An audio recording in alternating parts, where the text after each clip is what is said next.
Macmillan Audio presents Hideaway by Nora Roberts. Narrated for you by January Lavoy.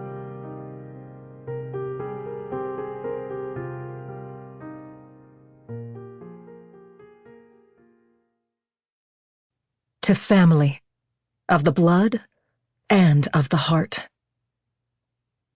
Part 1. Innocence Lost. Daughters are the thing. J.M. Barrie. A little child loves everybody, friends, and its nature is sweetness, until something happens. Flannery O'Connor. Chapter 1. Big Sir, 2001. When Liam Sullivan died, at the age of 92, in his sleep, in his own bed with his wife of 65 years beside him, the world mourned. An icon had passed. Born in a little cottage tucked in the green hills and fields near the village of Glendry in County Clare, he'd been the seventh and last child of Seamus and Ailish Sullivan. He'd known hunger in the lean times, had never forgotten the taste of his mother's bread-and-butter pudding, or the whip-swat of her hand when he'd earned it. He'd lost an uncle and his oldest brother in the First Great War, had grieved for a sister who'd died before her 18th birthday, delivering her second child.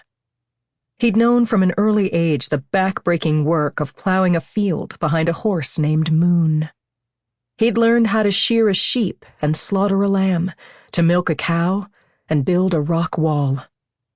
And he remembered the whole of his long life, the nights his family sat around the fire, the smell of peat smoke, the angel-clear voice of his mother raised in song, his father smiling at her as he played the fiddle, and the dancing. As a boy, he'd sometimes earn a few pennies singing in the pub while the locals drank their pints and talked of farming and politics.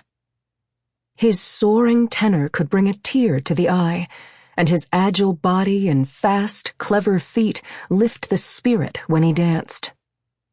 He dreamed of more than plowing the fields and milking the cow, much more than the pennies gathered at the little pub in Glendry. Shortly before his 16th birthday, he left home, a few precious punts in his pocket. He endured the Atlantic crossing with others looking for more in the cramped confines below decks. When the ship rolled and rocked in a storm and the air stank of vomit and fear, he blessed his iron constitution. Dutifully, he wrote letters to home he dreamed of posting at the end of the voyage and kept spirits up by entertaining his fellow passengers with song and dance. He shared a flirtation and a few eager kisses with a flaxen-haired girl named Mary from Cork who traveled to Brooklyn and a position as a maid in some fine house. With Mary, he stood in the cool, fresh air, fresh at last, and saw the great lady with her torch held high, and thought his life had truly begun. So much color and noise and movement, so many people squashed into one place. Not just an ocean away from the farm where he'd been born and reared, he thought. A world away. And his world now. He was bound to apprentice with his mother's brother Michael Donahue as a butcher in the meatpacking district. He was welcomed, embraced, given a bed in a room he shared with two of his cousins.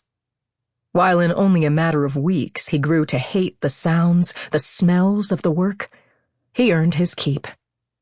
Still, he dreamed of more. He found the more the first time he turned over a bit of that hard-earned pay to sit in a movie theater with Mary of the flaxen hair.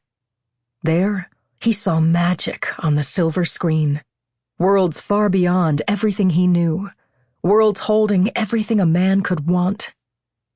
There, the sounds of bone saws, the thwack of cleavers, didn't exist.